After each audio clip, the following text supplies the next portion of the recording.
This is Agriculture Today, and I'm Shelby Varner with the K-State Radio Network.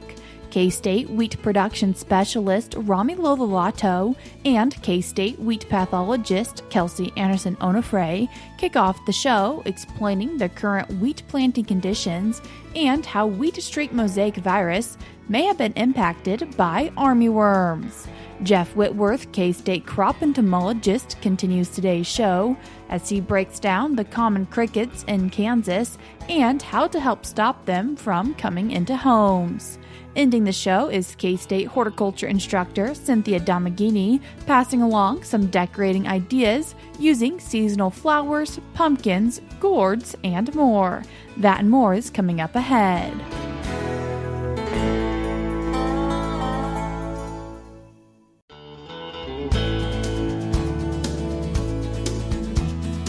You're tuned in to Agriculture Today, and we start our Thursday show discussing wheat planting conditions with K-State wheat production specialist Romulo Lollato and K-State wheat pathologist Kelsey Andersen Onofre. Kelsey, Romulo, thank you both so much for taking the time to join us today. Thanks for having us here. Yeah, thanks for having us, Shelby. Romulo, as we're thinking about wheat planting or hopefully getting in the field soon, how are things looking? It actually is looking fairly favorable out there. We have received quite a bit of rain. In fact, if we look at the last 2 weeks or so, we had parts of the state where we received up to close to 5 inches of rain. That amount of water actually is very favorable for us to go out and plant our wheat crop whenever things actually dry out, right? This last week was very rainy and still majority of the state receiving good precipitation. And so 2 main things here. First, helping us to get a good crop established, right? As soon as conditions dries out, growers can go out and plant into good moisture and have a nice crop establishment and some good moisture conditions here, primarily for the fall. But again, if we're thinking of 5 inches and we're in a fairly dry region as it is here in Kansas, that can carry us through the winter and sometimes even early spring, right? So that's a good moisture even to set up our crop for the beginning of the spring next year, since the crop evapotranspiration is not very high at this point. So again, in that sense, conditions have been favorable, but without that moisture, we are behind in planting. So actually, by this time, we're usually about 30% plus planted. And based on the last USDA report, we were about 17%. So again, we're about halfway compared to our long-term average for this time of the year. Now, I'm not too concerned with that because it's still fairly early in the planting window here. Now, we are still getting many reports and many concerns of growers who have fall armyworms out there. And they are concerned whether that new crop coming out is going to be able to handle the pressure, right? And many times the questions that we're getting is, well, we just have that seedling and the first leaf come out and then the crop gets kind of zeroed out again, right? We have no canopy there because of the fall armyworms. Can the crop recover and bounce back? And that's a challenging question, right? Because if we think of what's going on with the seed with the plant at that point in time, it's still relying a lot on whatever source we have in that seed. If we think of how the wheat plant works, right? That seed is going to absorb moisture and it's going to shoot up the coleoptile first. Once coleoptile reaches sunlight, we see that first true leaf. And up until the crop has a couple or 3 leaves, right? It's still relying quite a bit on the sources from that seed. So the question is, does the seed still have potential enough to bring up new leaves and continue with that growth? I believe in this point in time, if that pressure for armyworm starts to go down, yes. But here in a few days, if we don't see the crop bouncing back, we might be needing to talk about some replanting conditions in some situations where fall armyworm pressure may have been quite high. And while we're thinking about fall armyworms, is there any tie to wheat streak mosaic virus or other issues you might see for wheat? Well, Shelby, that's an interesting question, and we've been getting that statewide. So I think in a lot of cases, especially with some of these later flushes of volunteer, right? So with some of the moisture Romulo was just talking about, we have seen some maybe third flushes of volunteer coming up around the state. And then fall armyworms are taking it off, right? So we're getting the question about the risk if you've maybe had a later flush of volunteer and the fall armyworms have taken that off, right? So there isn't great data on that topic, but we can make some kind of leaps or assumptions there, right? So the good news is if that green bridge is gone, right, if those fall armyworms have taken off most of that green biomass from a volunteer wheat stand, can kind of extrapolate that the curl mites are gone too, right? The curl mites really need that green living tissue to survive. In that case, right, we're probably less concerned about the risk of volunteer. In terms of wheat streak, right, and those curl mites that we've talked about a lot on this show this summer, I'll just remind people too, I know there is a lot of, I would say, discussion about these later flushes of volunteer that are coming up closer to planting or right at planting. And I just want to remind folks that those are lower risk in general, right? Because they've had less time to have those curl mite populations build up through the summer, right? And they're probably less likely to have wheat streak active in those later flushes of volunteer. So again, I know they make us nervous, right? But they're probably much lower risk than the volunteer that's, maybe been out since right at or close to that harvest timing, right? That would be the highest risk volunteer for that movement of the curl mites and wheat streak mosaic virus. As we're thinking about wheat streak mosaic virus, should producers maybe test, and is there an opportunity with K-State? There is, Shelby. So, as part of the response to the bad wheat streak we did have this past year, we've been offering free testing for volunteer wheat, and we've had many folks take us up on that. So we've been going around and sampling volunteer wheat and other weedy ditch hosts too, grass hosts. But we're also offering free testing of volunteers. So if you do have that situation where you're worried about maybe a secondary flush of volunteer wheat, maybe you can't get in for a spray application or some control of that volunteer and you're about to plant, you can send that in and we can test it for that wheat streak complex of viruses. And that can help with some of those decisions. That also helps us from a research perspective, keep track of what's going on in the state, right? So we've had several volunteer wheat samples test positive for wheat streak and high plains virus through the state, but we've also had several tests negative, right? So we've been able to talk through those results, and that's been helpful for us from research, but also just from, making decisions about priorities there for those volunteer wheat stands. While we're thinking about different things to keep in mind as we're getting ready for the wheat season, for Romulo, for people who are planting maybe a little bit later than they usually do, is there anything they need to consider or keep in mind as they enter the field? Yeah, that's a good question. So at this point, right, the only area of the state where we might start discussing late planting is probably the very far northwest corner, right? Because so if we think of the optimum planting dates in that northwest corner of the state, very likely we like to be around that September 25th timeframe.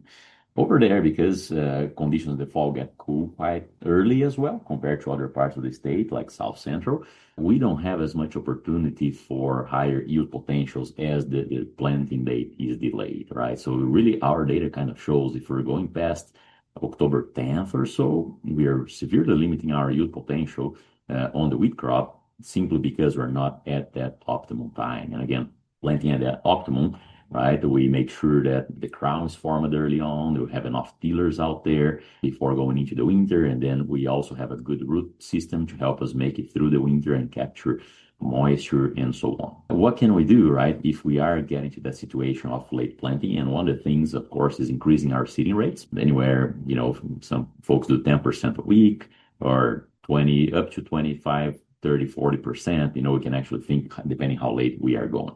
For the remaining of the state, we should still be in time for hitting that optimum planting date, especially with this moisture that we have.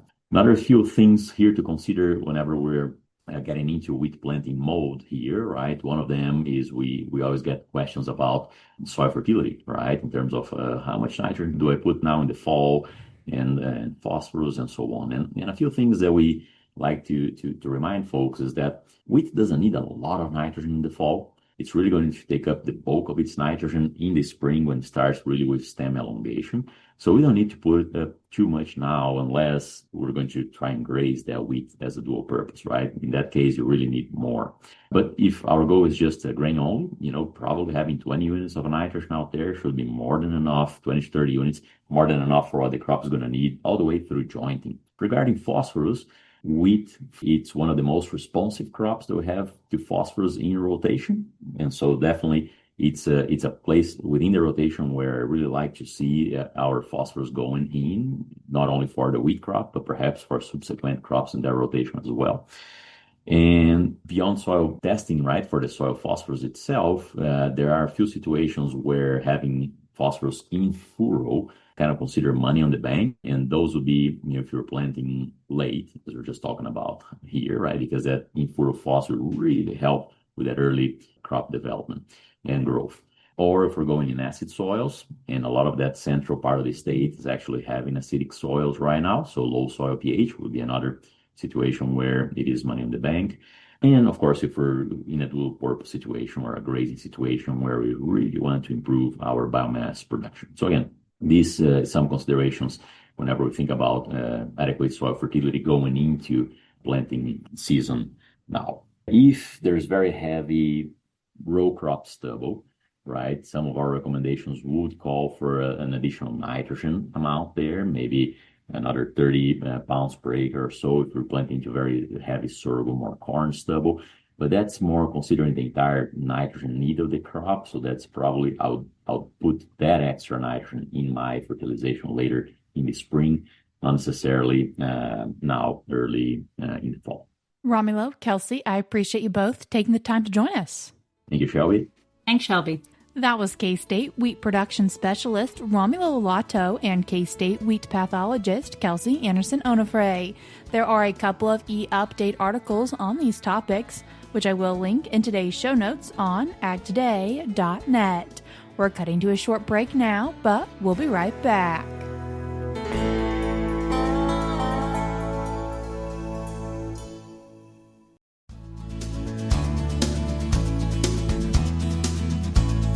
You're tuned in to Agriculture Today, and we continue our show discussing crickets with K-State crop entomologist Jeff Whitworth. Jeff, thanks for joining us today. My pleasure, anytime. Jeff, as we're talking about crickets, what different types of crickets are there? Well, in Kansas, there are many different types of crickets. The two that we usually have problems with as far as agriculture or just living goes, usually are the house cricket and the field cricket. One of the other most interesting insects that we have in the state of Kansas, in my opinion, is the mole cricket. And occasionally people do call about mole crickets because they can build up in pretty good populations in small areas, like in gardens. They're, as the name implies, they're underground all the time, and they feed on roots. After a big rain, sometimes they get washed out of the ground. They'll come to houses and they scare people because of the way they look.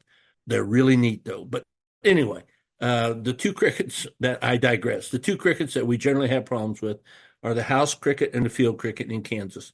As the name implies, the field cricket is in the field most of the time. I'll talk about that just a little bit first because that's what we're seeing a lot of right now. And every year this time, well, one of the things is people start cutting their crop. The eggs are laid in the fall. The female crickets right now are out laying eggs, as are the grasshoppers. And those eggs stay in the soil and they develop all the winter, and then they come out in the spring as little nymphs. That's the reason we don't notice that we have a lot of crickets. They're really small.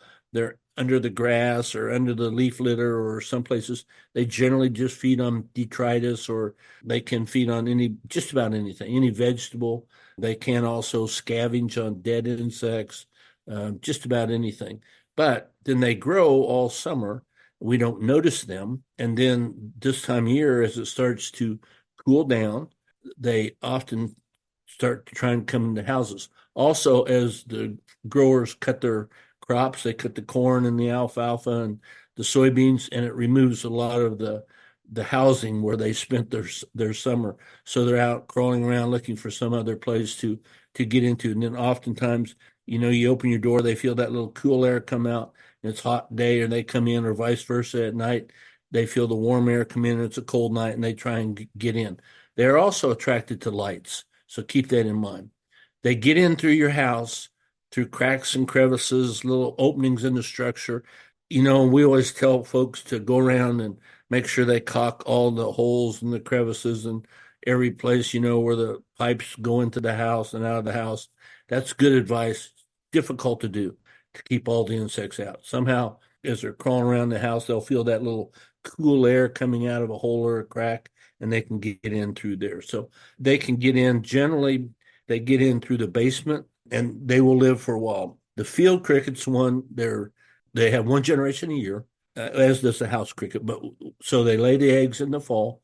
The eggs develop, and then right now we're seeing the adults. The adults, that chirping you hear, that's the male. They're out rubbing their outer wings together for several purposes. One, to attract the female. I don't know how that sound attracts anything, but apparently it does. So that attracts the females, or if you come out and they're doing that chirping, they will stop, and that's indicative that there's danger around. I think that's where you get the term when you call somebody and they don't answer, you say, I just got crickets from them.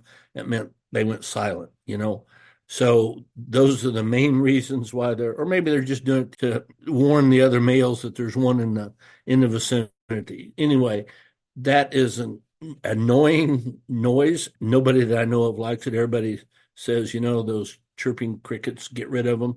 The house cricket will do that. The field cricket will do that. The field cricket is generally a blackish color, a little darker color than the house cricket. Same kind of habitat they'll develop in the summer, and they act very much the same. The chirping's a lot the same. They're really difficult to tell apart. The males are smaller than the females.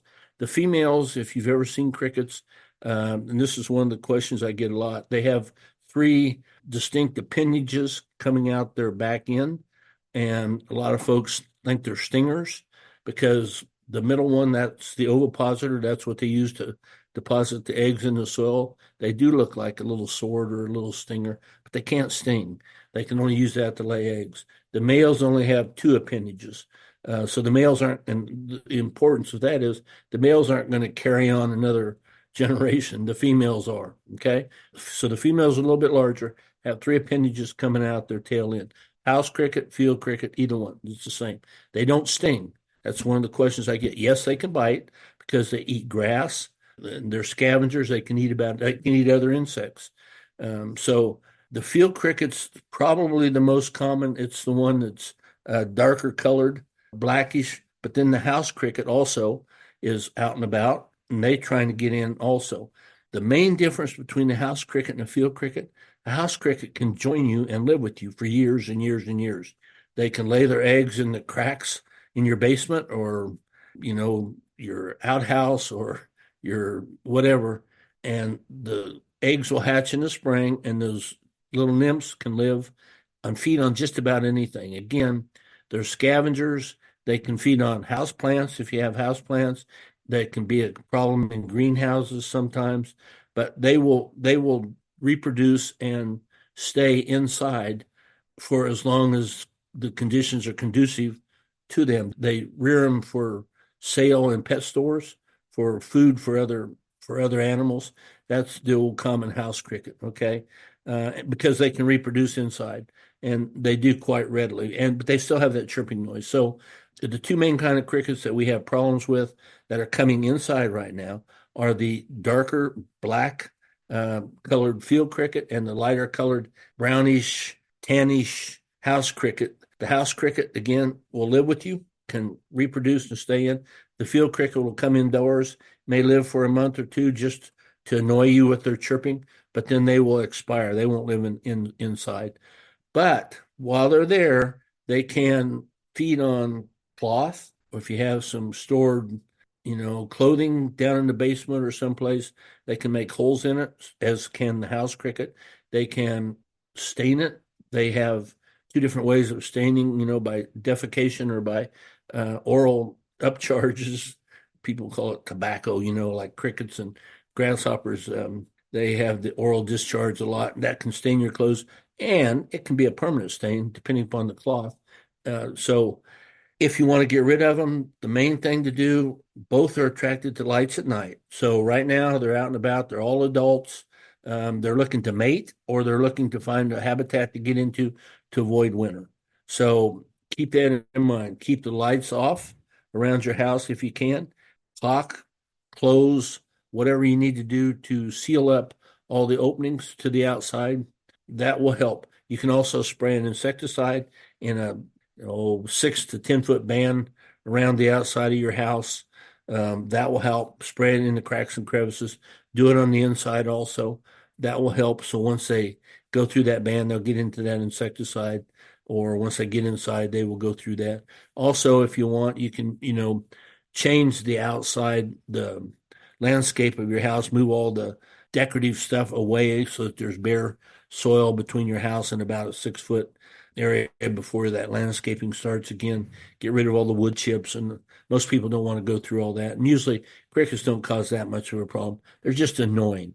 But I have seen them in basements of older homes, especially in north central Kansas, where there's pretty good populations, and they can cause quite a bit of havoc on if you have any clothing stored down there, just because they will feed on just about anything cotton, wool, and they'll eat other insects. They eat spiders. We used to feed, when we had brown recluse spider colonies, we'd feed them crickets, but half the time the cricket would eat the spider. So we had to do away with that. But anyway, right now is that time of year when a lot of the insects are trying to come from the outside inside because of the weather, the change in the weather. It's going to get worse in the next month as it gets colder, and that warm air then filters out through cracks and crevices and holes in your foundation. They'll still try and get in. Most insects are attracted to light, so try and keep the lights off at night from inside the home as much as possible, and that will help you avoid problems with insects getting inside. Do they do any damage to crops?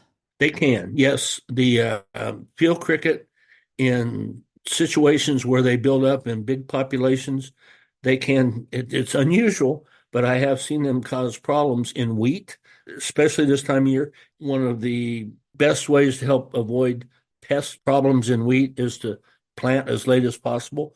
Well, sometimes when you plant early, I have seen cricket populations build up to the point where they will feed on the wheat. Again, I don't think it hurts it much, but they're taking out that foliage, but not a big problem. But yeah, they can be of a concern at times. But it's always in the fall, because in the spring, remember, the eggs are just hatching, and that's when the nymphs are coming out. So they don't cause a problem until fall crops. Sometimes in gardens, they will build up in pretty good populations in small areas also. If you have a nice succulent fall garden crop, sometimes they will feed on that. Jeff, I appreciate you taking the time to join us. Sure, my pleasure. Anytime. That was K-State crop entomologist Jeff Whitworth. We're cutting to a short break now, but we'll be right back.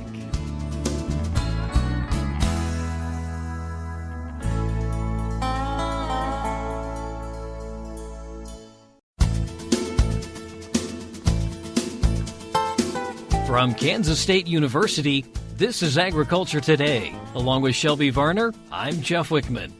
As leaves begin to fall and Halloween decorations start going up, many people are wondering how they can keep some color and interest in their home landscapes.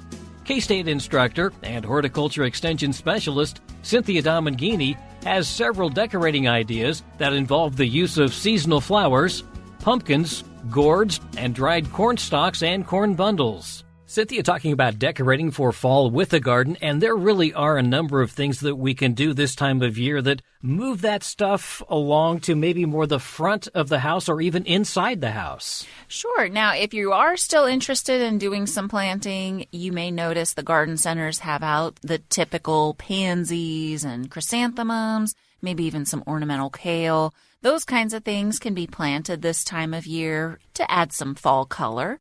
But there's also pumpkins and gourds and things like that you can bring home and do some decorating on your porch or even in your landscape. I know the pumpkin's the one thing we need to think about is we really need, if it's for decoration, other than trying to scare people, we need to make sure that it stays whole, right? Right. Yeah, they're going to last a lot longer if you leave them whole. Carving your pumpkins is fun, and that's great, but just know that they're only going to last a few days to a week, maybe, before they really start to rot.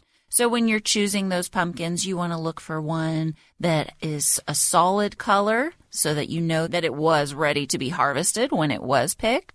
And if you feel the outside of the pumpkin, check for soft spots. You don't want to pick a pumpkin that's got any soft spots or it's going to rot more quickly. Any tips or tricks on how we can make them not look like just a pumpkin sitting out in the open? Oh, sure, yeah. You know, as you're cleaning up your fall garden, at least for me, I've got a bunch of container plants growing on my front porch. So as those die back with the frost, or even just as they start to look sad with the extended summer weather, and I'm cutting some of those back, you can actually do some really decorative touches on your porch by adding height to your pumpkin display. Put the pumpkin on top of the empty container, for example, or the container filled with soil to add some height to your display, and then stack different colored pumpkins around them. There's all kinds of ways that you can spruce up the front porch with that fall color. Mixing the gourds in as well. And I think one of the things that I kind of forget is it's not just kind of that off-white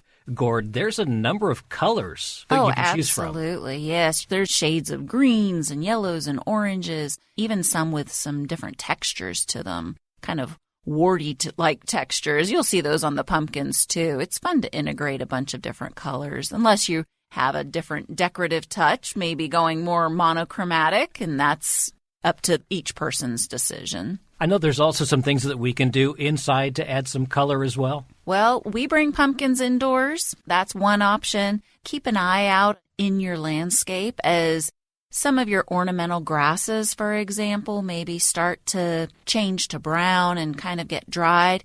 You can snip off some of those blades of grass and you can put together a really nice fall arrangement that would look lovely on a table. That's one option to consider. Chrysanthemums can come inside and they'll look very nice as well. Some people make wreaths as well. Of course, yes. I've seen a lot of people doing artificial wreaths, which is an option, but you can use dried plant material to create a really lovely wreath that could be indoors or outdoors. We also look at corn stalks and maybe even hay bales. Right. There's a lot of pumpkin patches and places around town that have corn stalks for sale. You can buy a bundle of stalks and put them on display on your porch, or dried corn bundled up, and usually like groups of 3 or so can make a really lovely display. Really a great time to get outside, be creative, and who knows what you'll come up with, right? Yeah, spend some time searching for inspiration.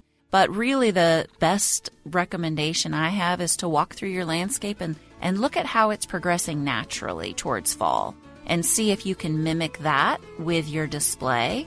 That'll create a really lovely look. That's Cynthia Domenghini, a K-State instructor and horticulture extension specialist with information on fall decorating with the garden. And that'll do it for this edition of Agriculture Today. For Shelby Varner, I'm Jeff Wickman. This is the K-State Radio Network.